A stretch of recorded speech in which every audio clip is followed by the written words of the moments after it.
Abroad. Masarap pakinggan para sa iba.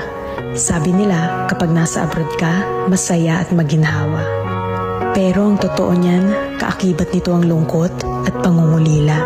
May mga panahong gugustuhin mo nalang sumuko, pero nangingibabaw ang tanong na, bakit ka nga ba nandito? Oo, may mga maswerteng nakakaangat sa buhay. Pero aminin nating hindi lahat pinapalad na magkaroon ng magandang buhay. Basta tandaan mo, lahat nagsisimula sa pinakababa bago ka makarating sa itaas. Kapalit ng bawat paghihirap ay ang buhay na pinapangarap. Walang imposible sa taong may tiyaga. Magugulat ka na lang, napalitan na ang mga salitang pagod na ako ng buti na lang hindi ako sumuko.